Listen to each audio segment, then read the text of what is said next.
I've been caught, but I'm keeping on check.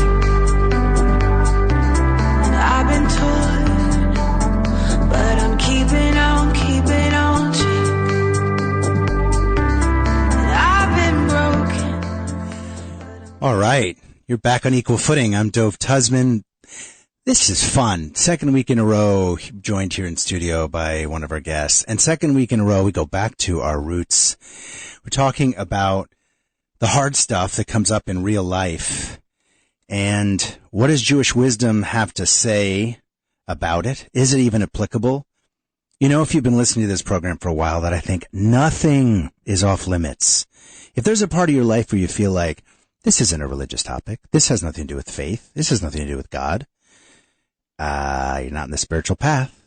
It's all part of God's world, the complex, the perplexing, the difficult included.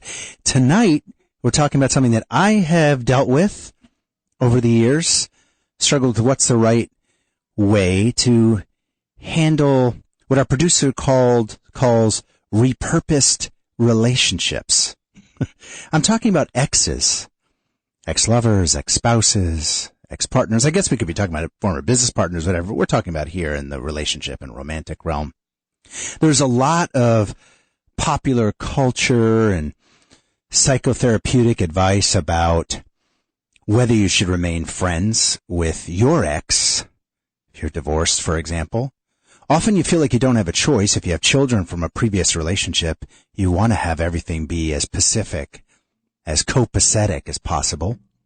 But I think the more complex question, and we'll cover that at some point on this show. In fact, there are references from Torah about that. They're not all good, by the way. If you look at the triangle, if you will, between Jacob and Leah and Rachel, it's definitely complex and difficult. But I think even more perplexing than that, because if you think about being friends or having a relationship with your ex, as I said, often there are good reasons to, or to not, if you're in an abusive relationship. It seems like the lines are clearer as to what to do. But what about your spouse's exes? What about your wife's ex-husband? What about your boyfriend's ex-girlfriend or girlfriends?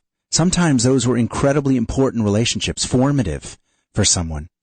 And where there wasn't codependency, where there wasn't a clear reason to never be in touch with that person again, where that ex isn't toxic, often when you enter into a new love space, a new relationship, a new marriage, you feel like you have to leave behind those previous relationships. Some that were very, I'm going to get made fun of by my producer when I use this word, nutrifying, that gave you something spiritual or practical in your life. And what do we do on the other side of that? What do we do when we have a partner who we know is wistful about a relationship, no longer perhaps something that's romantic or sexual, but they miss someone that was dear to them in their lives for sometimes many years, and now they're in a relationship they feel like they have to let that go. We jokingly in the social media blast called this program With Friends Like These. Okay, before I introduce our guests, I do want to address our observant listeners who may be thinking, what is this, Mishigas? What is this fakakta show about being friends with your ex, your spouse's exes or whatever? Well, you know what? There actually is some guidance on this in our text that would surprise you. We don't have a rabbi on tonight. We do have a Jewish therapist. Can you believe it? We found a Jewish therapist, Leah. We got two. Not one, but two. We got two. Not one, but two. That's right. We got two Jewish therapists tonight. But I want to give you just before since we don't have a rabbi on, we got some rabbinic guidance ahead of the program. And I was given a beautiful example from the Jerusalem Talmud. It's also in Midrash, Leviticus Rabbah 34:14. It concerns a Talmudic sage by the name of Rabbi Yossi. And his life was made miserable by his wife. And after enduring a lot of hardship and a lot of agonizing, he actually divorced his wife. His wife remarried, but regrettably the fortune of Rabbi Yossi's ex-wife with her new husband fell dramatically. Her new husband lost his vision, became blind, and he had to be led around indigent from neighborhood to neighborhood begging for alms. And the wife was understandably reluctant to go back to her ex-husband for help, even though he had the resources and a kind heart. The new husband, though, was also jealous of the situation and began to be abusive to his wife. I could go on, but the point is, in the story, is that the ex-husband actually took under his wing the new husband and the ex-wife who were in a difficult situation. And the Talmud states this obligation clearly, and clearly gives an admiring eye to Rabbi Yossi in this story for doing that, and states that there is an obligation as a Jew to not be oblivious to your own flesh. And this is from Isaiah 58:7. And this specifically applies to an ex-spouse, even divorced, that you even didn't have children with. That is considered your flesh.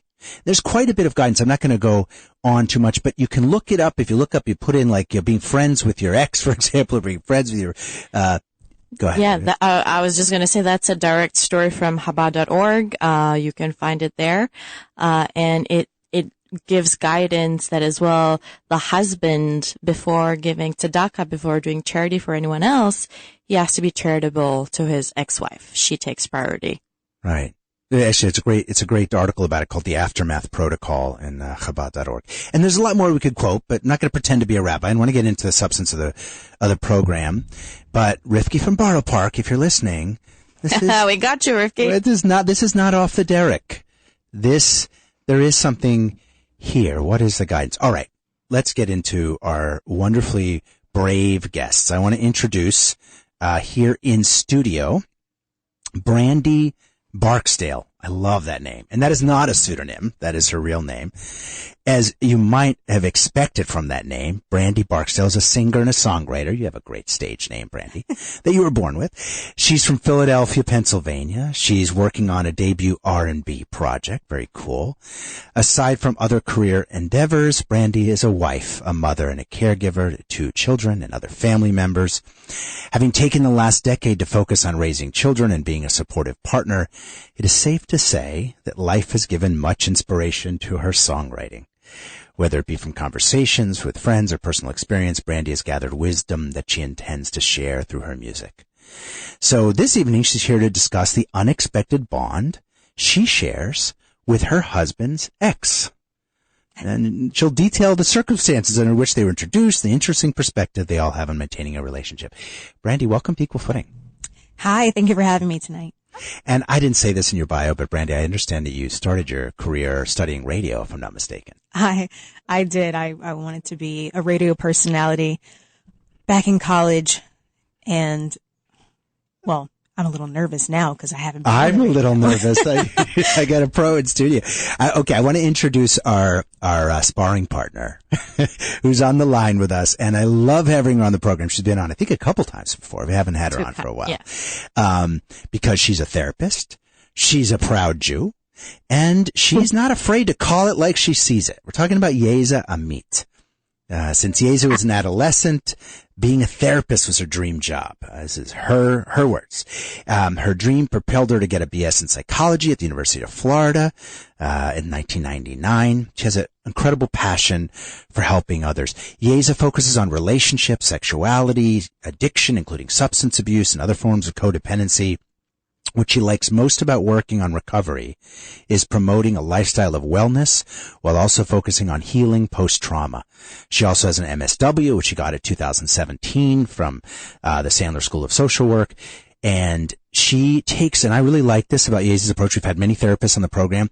Her treatment approaches and therapeutic techniques are actually tailored to each individual she sees. So she doesn't come in with a cookie cutter approach. Yeza, welcome back to Equal Footing. Thank you. It's nice to be here.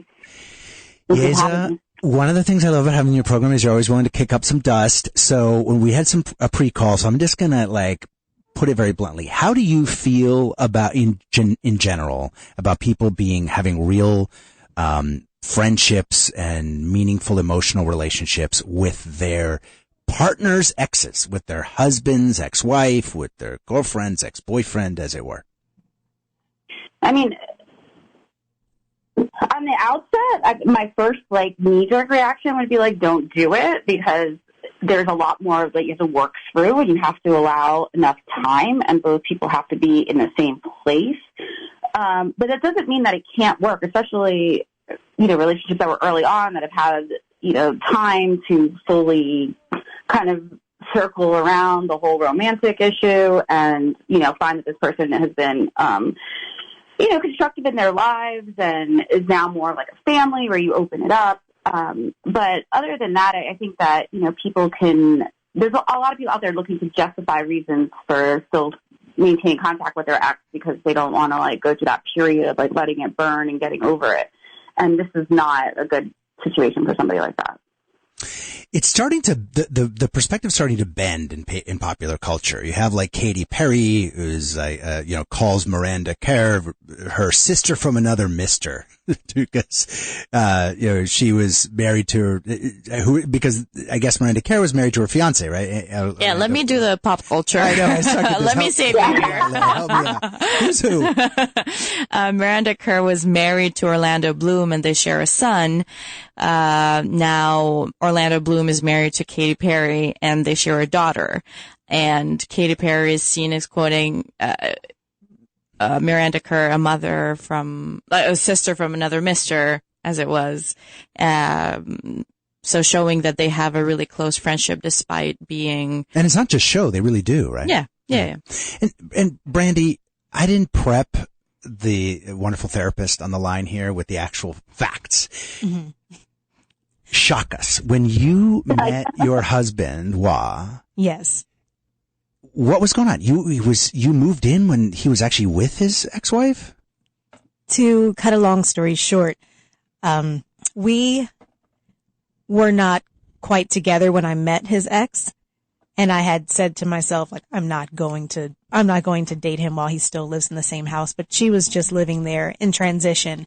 But when I met her, she had such a great spirit about her, and I'd never felt any sort of negative energy from her.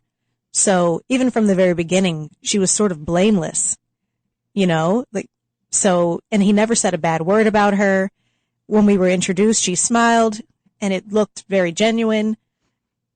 As time moved on, of course, I had some jealous feelings that she was around, when we became closer. So you guys were dating and she was still living in the house. She lived there, but she wasn't, present all the time. But when she was present, I'd be like, oh man, why is she home? And then, it's kind of strange to even say that she was living there because given the short period of time we have, it's very hard for me to really explain all that. But when she left and they were still sort of loosely in touch, I was jealous. I was jealous because I knew they shared a long history together. How long were they together? They were together 20 years. Oh my God. Oh wow. Okay, yeah. wow. It's a long time. 20 years. So she was a huge part of his life. Yeah. And that's not something that I knew I could just make him stop thinking about or stop caring about. Yeah. Although we have a great relationship. We're going to need to take a first break in a second. This is going to be a fun show. First of all, I want to introduce this other voice or reintroduce. It's so nice to have you in studio. Often you're not able to be you're in Manhattan often on Thursday nights, but Leah Mazniku, my partner in the show, my partner in real life. Just share that. I know, I just shared it on air. You're also a therapist, a relationship therapist, a clinical psychologist, and you focus specifically on alternative relationship structures, people that are going through recovery from relationship trauma, and also psychedelic assisted psychotherapy, which you'll, I think, talk all about. The fun stuff. And it's navigating jealousy and infidelity, non-traditional relationships. I said releasing shame. These are all in your area of expertise. Participate tonight. Call us live. We are live. 718-303-9090 to give us your stories or tell us we're crazy to say that there's even a possibility. Agree with Yeza, that this sounds weird to be friends with your spouse's ex, for example. 718-303-9090. If you call in, just be patient. We'll pick you up. Or if you're shy to be on the air, which is totally understandable, you can text or WhatsApp in a question or comment to 917-428-4062. Please don't call that number. That's just for text, questions, or comments to Brandy Barksdale, Yeza Meets, Leah Mazniku, or myself. 917-428-4062, and we'll be right back. Riding after all the obstacles, it's good to see you now with someone else. And it's such a miracle that you and me are still good. All right. Well, Equal Footing, if you listen to this program, you know it is about diving into the uncomfortable and coming out better on the other side. And it is uncomfortable to talk about erectile dysfunction. But it... Oh, goodness. You're going to interrupt the ad break? Here we go. I will. I just, hearing you every time we do a show, the most interesting part of the show to me is the segue to this particular commercial. Okay. So go for it. All right, go for it. Well, I mean, I think tonight it's not so difficult. Erectile dysfunction, relationships, it's something that can be difficult in relationships. We talk about those difficult issues, and the main message is no shame. Exactly. Talk about everything. Deal with it. By talking about it, you can solve it. And Manhattan Medical has been a great sponsor for a long time, has a message for you, and that is that it isn't just about those expensive blue pills, which most people think, ED, take pills. A lot of people cannot take those pills. It causes muscle aches. It has long-term issues for some folks that have comorbidities. There is a solution. The solution's been around for quite a while in Europe, more recently in Canada, even more recently in the United States. Check it out. Manhattan Medical has it. It's called the Gains Wave Therapy. It is non-invasive. It is surgery-free. It is painless. It's economically accessible. In fact, it's cheaper than taking ED pills over a longer period of time. And it's effective in over 90% of patients, even into their 80s. No side effects. Gains Wave Therapy, Manhattan Medical. You do not have to be in Manhattan. You do not have to be in New York. You just have to be in the United States, and you can do a teleconsult with them. And I'm going to give out the number only a couple times. Get out your paper. I'm going to date myself. Get out your pad of paper. Get out your phone. Let's be honest. The number's 888-ED-CURE-9. That's 888-ED-CURE, and then the number 9 to call about Manhattan Medical's Gains Wave Therapy for erectile dysfunction. I'll give out that number one more time before I'm done.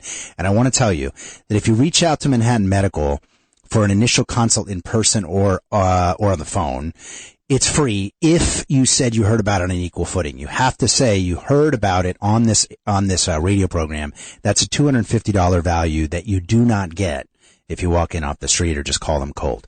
The number one more time for Manhattan Medical's Gains Wave Therapy for erectile dysfunction is 888-332-8739, 888-332-8739. I've been caught, but I'm keeping on to. And I've been told. Okay, Yeza, tell us a couple of really strong reasons why you should not entertain having a friendship with your partner's ex. I think there's so why people go to therapists instead of, just speaking to a friend about it. And it's basically because of our ability to apply theory, right?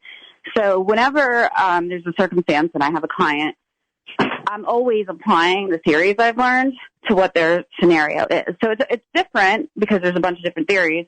But, in general, what are you looking to accomplish? That's usually, because I have people who, don't want to get divorced, but they're in unfaithful relationships, but, they really don't. It's just, what do you want to accomplish? And then you have to go from there. But for the most part, in working in, substance abuse and stuff like that, people have a hard time honoring their boundaries. And I think that the disconnect in any kind of self-harm, substance abuse, whatever, is self-love. And if you establish a firm set of boundaries that are within your best interest, and you're honest about it, and you go back to that, and it's in accordance with your self-love, then it works. Now you're telling me why it works, and I'm already on that train. I wanted you to tell me why you think it's a bad idea. Yeah. Because it takes time, and people don't respect. And because not everybody's honest. Right. Yeah, and because people rationalize and want to give themselves permission-giving beliefs, other people have different agendas. Like I was telling you, before, if it was Leia's ex and he shows up and maybe she thinks he's fine, but maybe he really does have an agenda, like he wants her back and he's going to be there to sabotage and you just let this man into your home. Yeah, but I mean, I trust her and I don't want her to feel constrained. And if the relationship is so fragile, it's really... we shouldn't be in a relationship anyway. So, I mean, I think it's fine. Well, first of all, she has to be being honest with you. He has to be being honest with her. And there has to have been enough time for their relationship to have reached that point. And, there's a lot of big ifs. And also, you want to be protective of your relationship. Finding that partner in your life is something that's precious. And relationships, they say that any affair will beat any marriage because you don't have to sit down and pay bills and do things like that in a marriage. Well, that's so it's new. Yeah, it's exciting. Any affair could beat any marriage. Yeah. Brandy, give us the other side of this. What have you gotten out? Oh, by the way, should we say her real name or come with a pseudonym? What are we calling this ex? I mean, whatever. We can say her name. Just for the sake of the fluidity. What's her name? Her name is Frances. Okay. She probably wouldn't mind. You guys are buddies. She's aware I'm here. Why? Oh, great. I hope she's listening. Hi, Frances. Call in. That was good. What have you gotten out of it? Why do you think it's a good idea? Counter Yeza here. Why is it healthy for you to be friends with Frances? So when Yeza was speaking, I thought to myself, these are precisely the reasons that people cannot be friends with their exes. There's not enough time that goes by. And like I said in the beginning, I was a little jealous. I would listen to, Wa's my husband. He would talk about vacations he had been on. And all I could imagine was that he went on vacation with somebody other than me. And this person's face came to mind and I was extremely jealous. Although I wasn't there yet.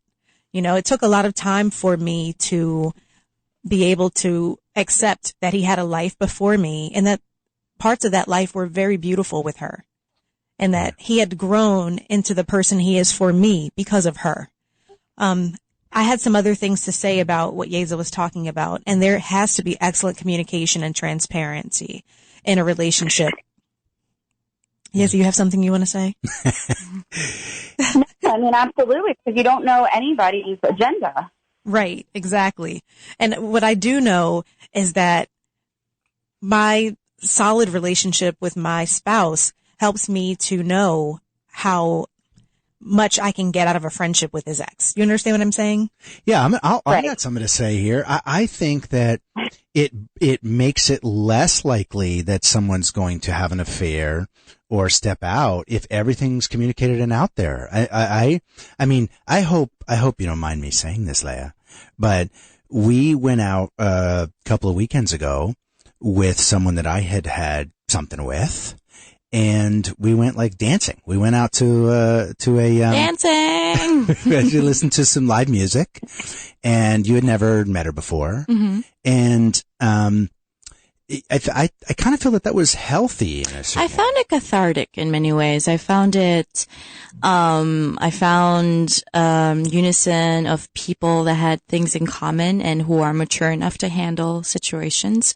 I found, perhaps the beginning of a new friendship, perhaps getting to know someone who we have who has similar interests as mine and just feel validated in that feeling. But that being said, I think the most important thing for me in being friends with your partner's ex is the reason why they broke up. Right. I think for me, it's the most important. The reason why they broke up, matters more than the time that has passed or etc. For me, if you feel still hurt or betrayed or still processing the trauma of that change in relationship, I don't think you should be friends. But if it's, you're growing apart or you've decided to no longer be together and it's a mutual decision, then I don't think there's any reason why you shouldn't be friends. Yeah, I was reading an online, a therapist who writes online. It does like a little column on Bustle. Her name is Sophia Benoit. And, there was someone writing in, and actually I'll just read the title of this article. You can find it on online is, "My boyfriend is best friends with his ex and I hate how much it bothers me." She's not saying she hates that he's best friends. She hates how much it bothers her. To make a long story short, she asked the therapist about that. Is this my problem or his? And her answer is, it's your problem, plural. So you need to work out, both of you. Is this something healthy or unhealthy? So, I don't know, just, throw out that perspective. But Brandy, are you like fully on board as this is something like kind of like I am? I'm just going to, put my vote in Sure. I'm all about allowing for your relationships to be sort of just like you said, repurposed. Like, okay, so she and I were never friends before he was in my life, but knowing her through him has, taught me some things about her that I feel like we have a lot in common. We share common interests. We're very similar, or else he wouldn't be attracted to both of us, obviously, at some point. Right. You both fell in love with the same man. Right. And I'm just here for a different stage. Yeah. And then you have kids. You have 2 kids with you. Right. We do have 2 children. And they didn't have kids. They didn't have children together. So it's normally the other way around where, she'd stick around because they have children.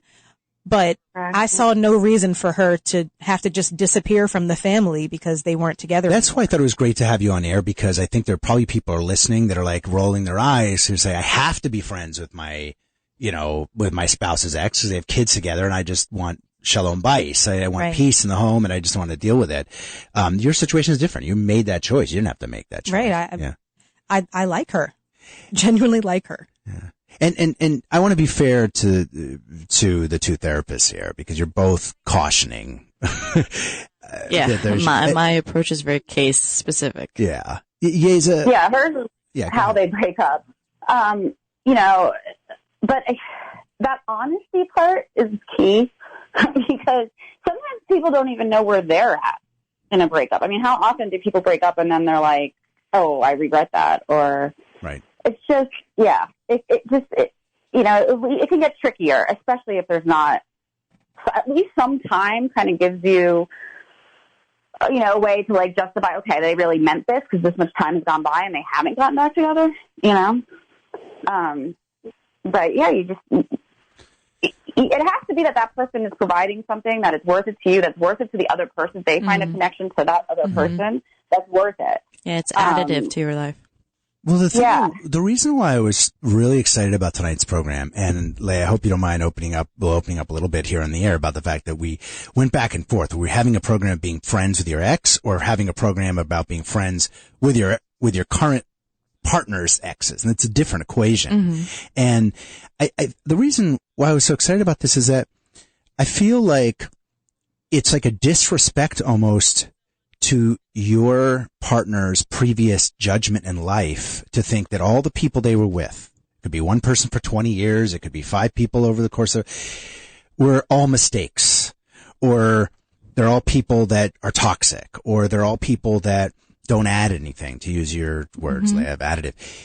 It's like, if you love your partner, then you assume that those people brought special things to their lives, to their life.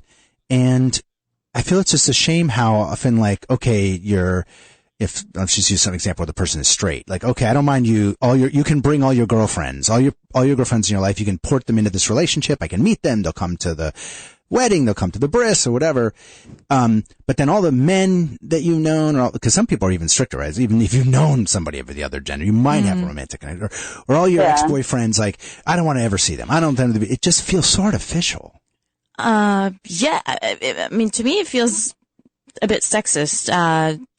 In programming this show tonight, I frankly reached out to people in my life, not necessarily exes, but people that I had friendships with or had known or had in my life, and wanted to invite them to share their experiences. They're so reluctant, almost like impossible. Men or women? Men. I was, and I found it a bit sad that although women are portrayed as being more prone to drama, more jealous, etc. I feel like men really are more prone to drama and jealous. Like it's a men's issue. Ooh, good segue. Brandy, I want to hear after the break your opinion on that. We'll be right back here on Equal Footing. We're talking about being friends with your spouse's ex, with your partner's ex-lovers, ex-spouses, ex-friends. Is it healthy? What's the line between open-mindedness and weirdness? We'll be right back. Acting like we never met, faking like we just forget. We were lovers, and now there's nothing left but small talk. Had to be into your skin. There's no your hands haven't been. Ain't it funny? 'Cause now there's nothing left but small. Equal Footing with Dove Tusman is sponsored by MDCS Dermatology, your experts in skincare. With 2 Manhattan locations and 4 offices in Long Island, including Plainview and Commack, the dermatologists and skincare surgeons at MDCS are proud to be affiliated with the Albert Einstein College of Medicine and New York Presbyterian Hospital. So schedule your next skin exam in one of MDCS's convenient New York area locations. To make an appointment, go to www.mdcs.live or call 212-661-DERM. That's 212-661-3376. You could even schedule a virtual video visit with MDCS's board-certified dermatologists from the comfort and safety of your own home. So go to www.mdcs.live or call 212-661-3376. And don't forget to mention Equal Footing for 15% off all cosmetic procedures. I've been caught, but I'm keeping on to. I've been told. You are back on Equal Footing. We're talking about spicy stuff. We're here with Brandy Barksdale, who's a singer and a songwriter, talking about her personal experiences. Yeza Amit is a relationship therapist who deals also with recovery from sexual trauma. She's on the phone. We have Leah Mazniku here in studio, who's a producer and also a relationship therapist. I got a couple of, Leah, you need to help me quickly on this one because I got a request from a listener, or not a request, a point being made that the example of Orlando Bloom and Miranda Kerr, I guess, is one. Mm-hmm. But that there's also the Justin Bieber example. And I know you prepped for me this pre-show, but I'm going to screw it up. So you cover that, and then I'll try to cover the other listener's question, about the love triangle between Jacob, Leah, and Rachel. Yes, pop culture references. Go ahead. Tom Brady and Giselle, and then his ex. Are they friends though? Well, when she was married to Tom, which, up until a year ago, but yeah, his ex-girlfriend was a couple months pregnant when they started going out, and she didn't find out until after. Oh. And they've been friends, and, his other son has been like with Giselle's other kid, and they've been Bridget Moynihan. Cool. Leah, can you get Tom Brady on the program? Talk about this next time? Let's do it. Yeah. Let's do it. See, even famous people do it. Well, I can't wait. The example of Justin Bieber, before we forget, was that he was in a relationship with Selena Gomez and they broke up, and now he's married to Hailey Bieber, and they've had their feuds online, but now they fully support each other and share often about they're handling the situation and being friends and giving messages of peace amongst exes and partners of exes. And the only reason why I'm mentioning this is because it's highly publicized, and it's Yeah. Thank you. I screw up the pop culture references. I do better with Chumash. Shmari from Munsby wants me to clarify. I think this is a really good clarification that in the Jacob, Leah, Rachel love triangle from the Torah, even though you think of that as Leah and Rachel having a bad relationship, it really is Jacob's fault. Shmari points out because Jacob is really mistreating Leah. Yeah. To be fair, he was kind of tricked into marrying her, but his father-in-law. But I think that that almost creates a blueprint. I loved Rabbi Andrew Sklar's comment last week about how sometimes the blueprints we get in Torah are not the ones we expect.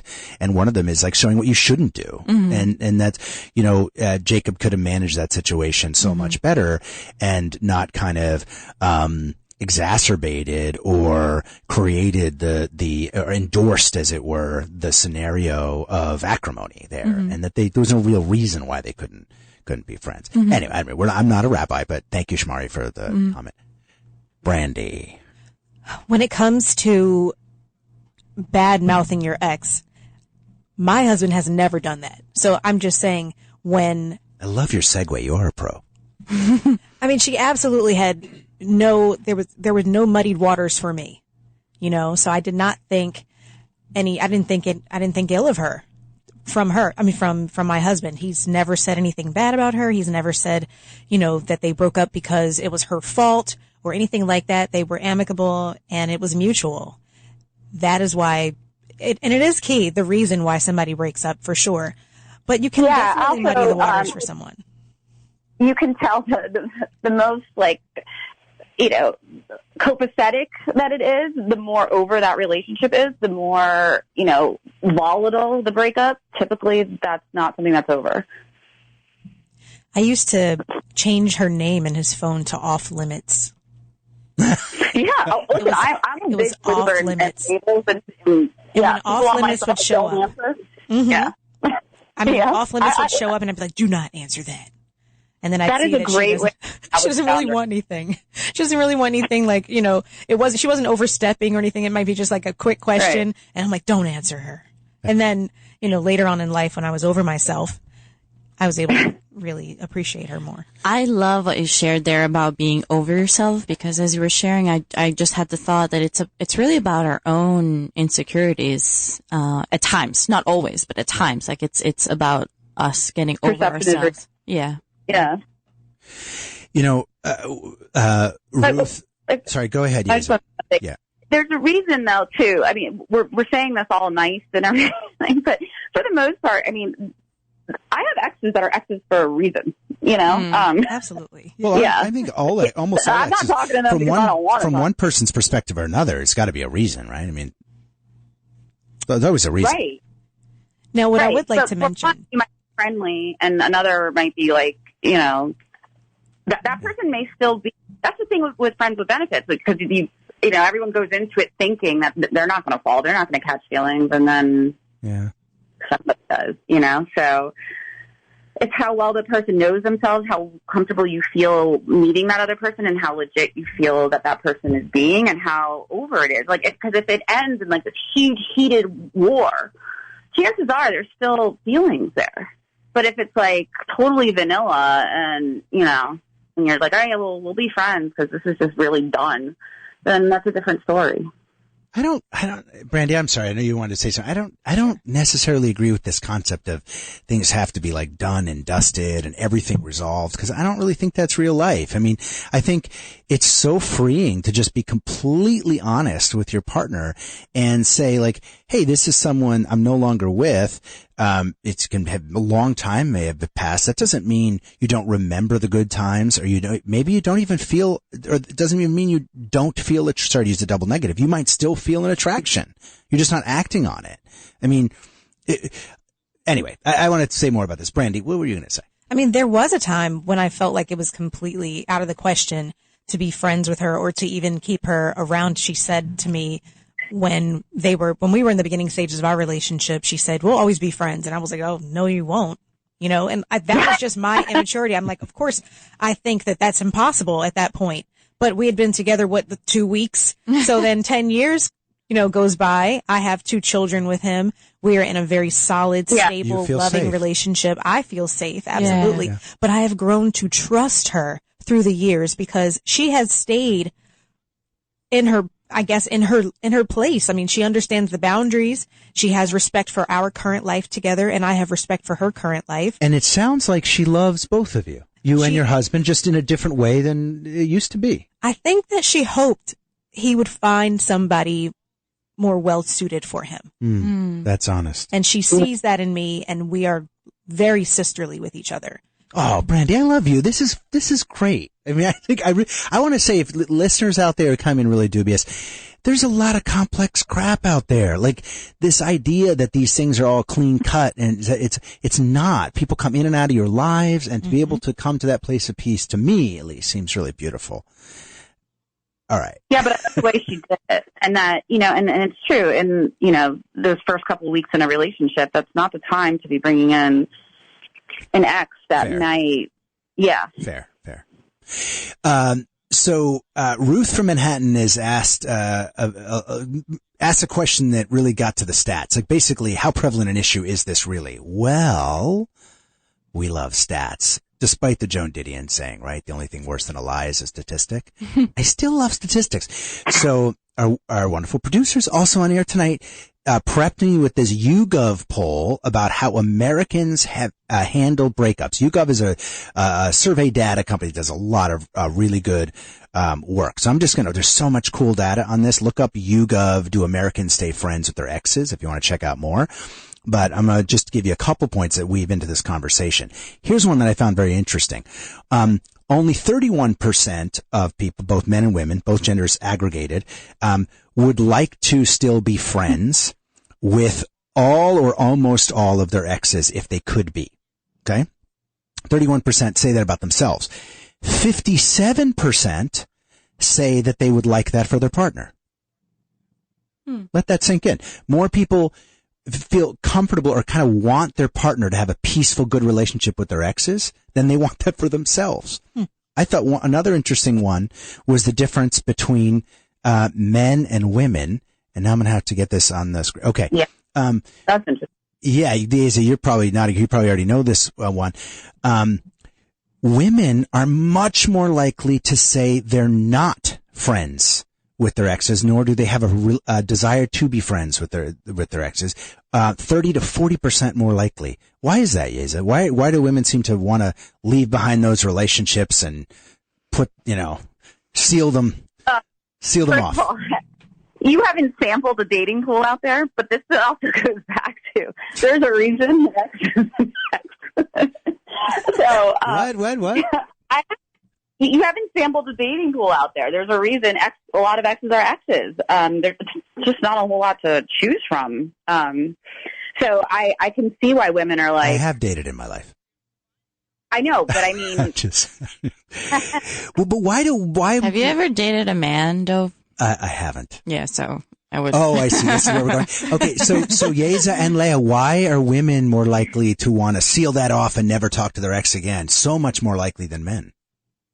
I feel like men are less in touch with their emotions to begin with, so it's easier to maintain friendships when you're not as emotionally involved.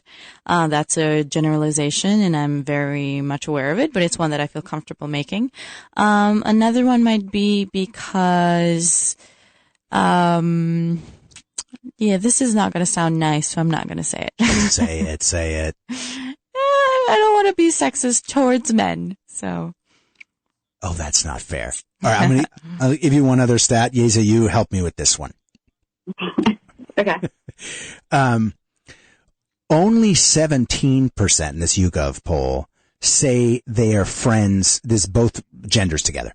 17% of all people in the poll said they're friends with every single one of their previous meaningful exes. Worry about that. You think that's too high or too low?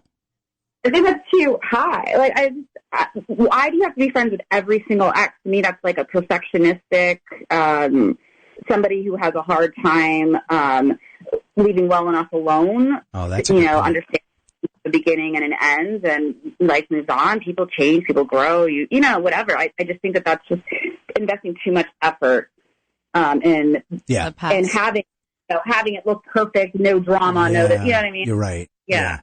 I'm getting some funny looks in the studio, but wait a minute. I'm definitely not friends with all my exes. I've got a couple of friends a couple of exes I would never talk to again. Something we must take into consideration is how many exes has that person had if they are friends with all of them. Yeah. I know that my husband has had very few lovers in his life. So his statistics are going to be they're going to be higher. Like he's friends with 25% of the people he's dated in his life because he is friends with the woman that I am now calling friend. But that's he's not friends with the rest of them, the other three. He didn't have that many people in his life that were serious. And I know I'm screaming him out right now, and it's sort of embarrassing. He's in the studio. He loves you for it. I wish he was willing to get on the air for a sec. He's so cute when he smiles like that. He's in studio.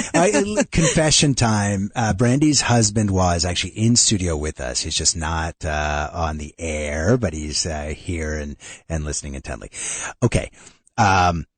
I do want to acknowledge that we got a message from a regular listener who prefers that I not say her name, and I will respect that, saying that we're not really talking about something that is relevant to the frum community because there isn't a lot of dating before marriage. I am going to call BS on that. Here's why. Number one, there may be not a lot of meaningful relationships before marriage. That's true. But there is some dating often. But here's the real reason why. I feel, and I say this with all respect to this listener, because I know I often get really good comments from you and I appreciate it. And you push back on me. I'll push back on you. I think part of the reason this program exists is to try to address the stuff that's difficult to talk about, and divorce rates are high. I was just going to mention that. Divorce rates are high. So it may be true about before marriage, but there's a big blind spot there. And when there is divorce, there's usually kids involved in the previous relationship. And I would argue it's even more important to be friends. It maybe doesn't have to be a meaningful relationship like you, Brandy, you have with Francis, or you guys will go out to dinner on your own and stuff. But still, I think it's more important maybe in the frum community and the observant community. What do you think, Leah? Well, especially because it's such a tight-knit, loving community, it's even more important for all the members to live in harmony. Yeah. So it's even more important. Love your fellow Jew. Yep. Yeah. Oh, no offense, nameless listener. Right back why we got it wrong.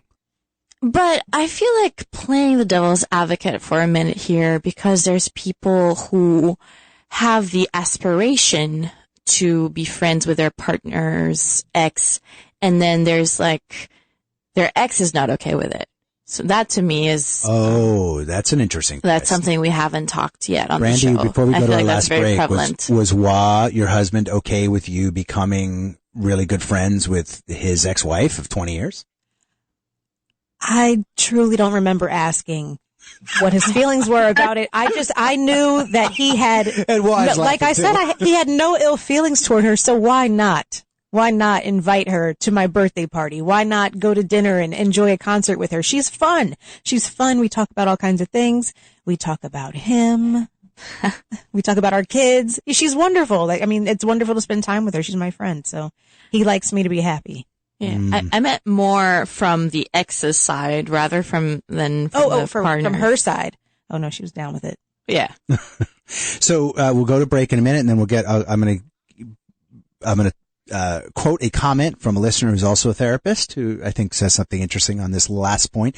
We are here with Yeza Amit, who's on the phone from Florida, who's a wonderful therapist who tailors in her relationship therapy practice the modalities to the couples or the individual's needs. Check her out, Yeiza, last name Amit, A-M-I-T, here in the studio with Leah Mazniku, who you hear her voice sometimes here in the studio, also a therapist, and Brandy Barksdale, singer and songwriter, mother, wife, and really good friends with her husband's ex-wife.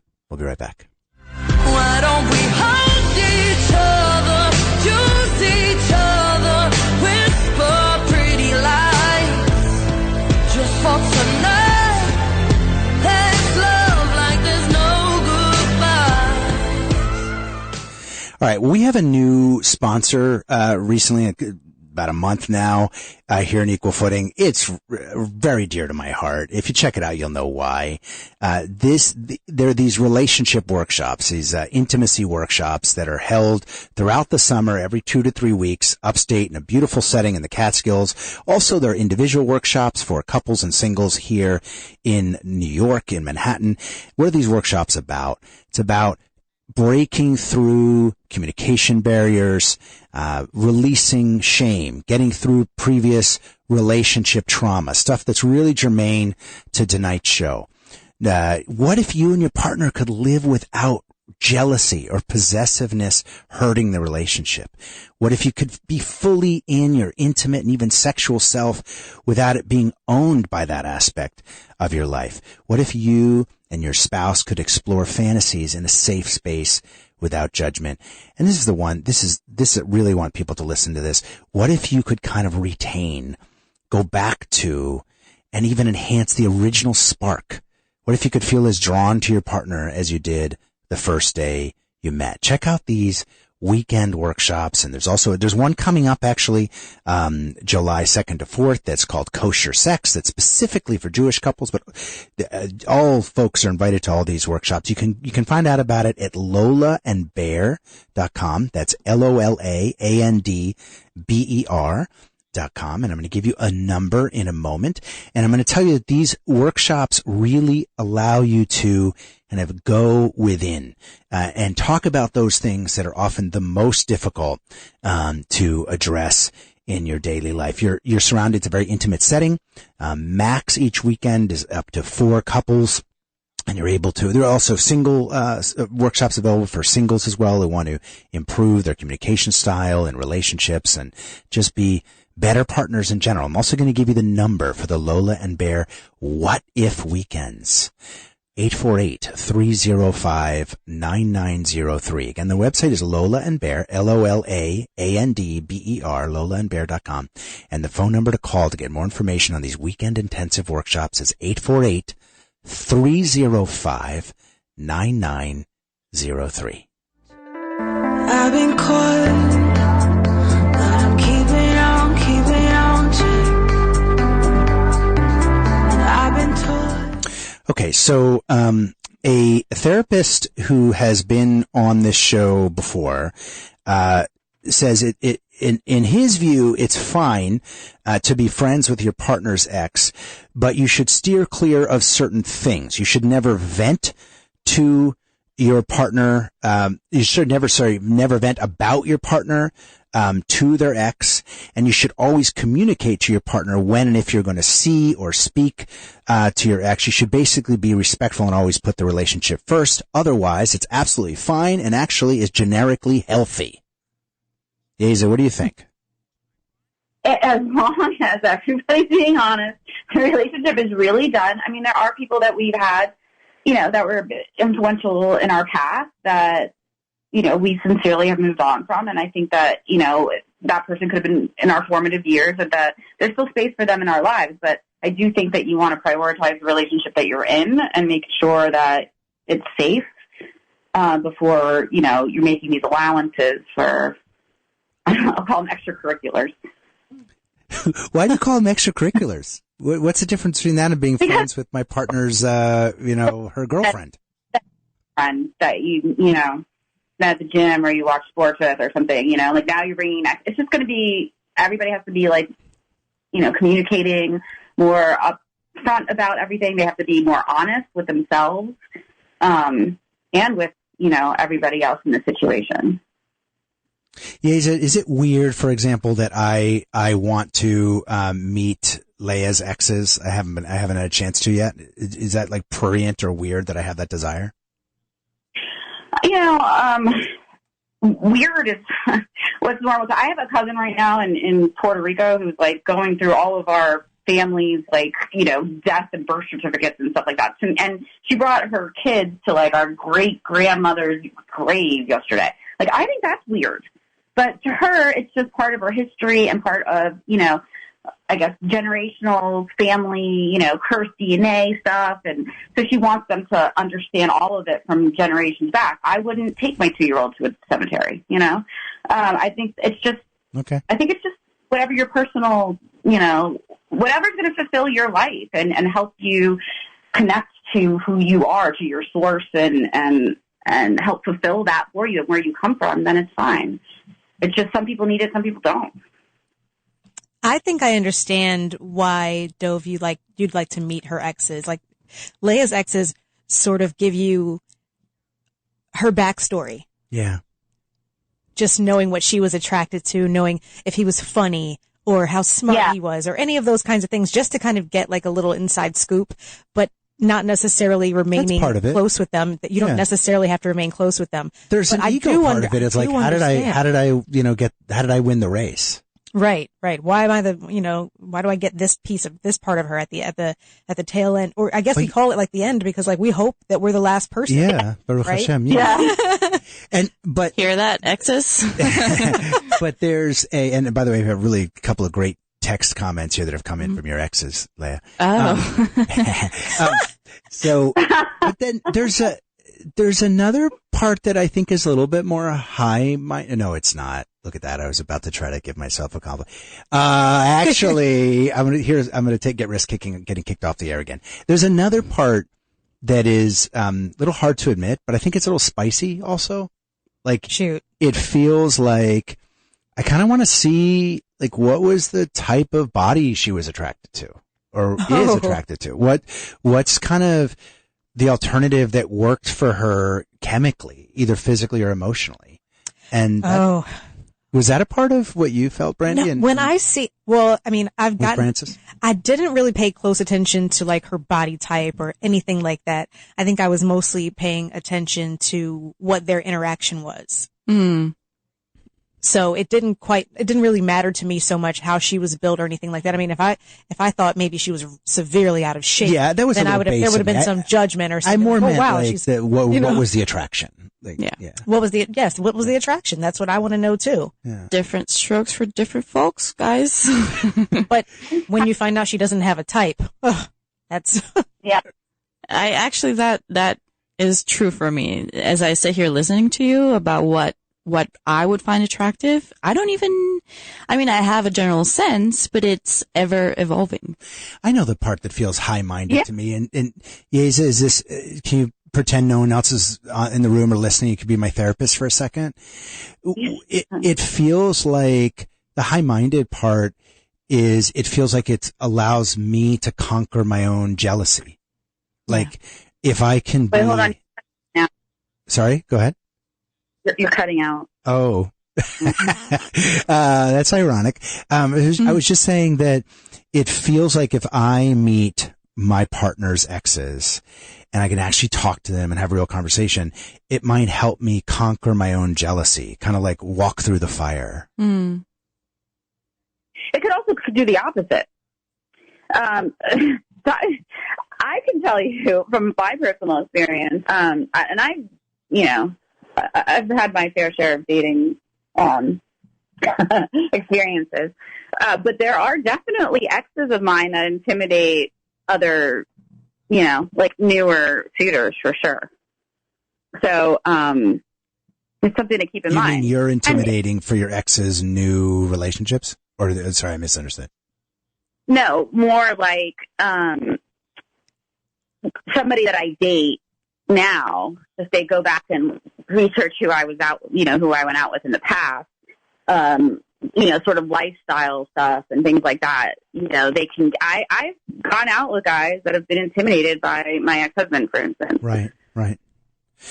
And also, at the time and its place and where you were at that time. And, that person may have been more attractive 20 years ago than they are now, I think social media is like a graveyard of exes. You can kind of get an idea.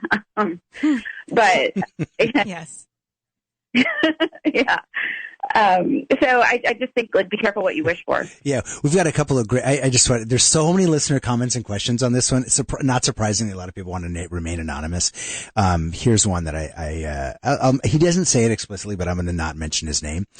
But he says, nope. I would hate that. Two wives plotting. Oh gosh. I get that. I got another great, note, and this one I'm just gonna take the leap and say who was. This is my Uncle Marty in Philadelphia. Oh my. And he said, basically very, very cool subject. I want to participate. Having dinner with Patty now. That's his ex-wife. Mm-hmm. And he says, oops, sorry. I meant Eileen. That's his current wife. I love it. Uncle Marty, I love you. We're going to run up on time, guys. We have to finish up. Thank you, Brandy Barksdale, for talking about your personal experience. Yeza, love having you on the program. I hope we'll join you soon. Thanks. It's a pleasure. Leo, it's so fun to have you in studio. Right back at you. We'll see you next week. All that we've been through, I knew it could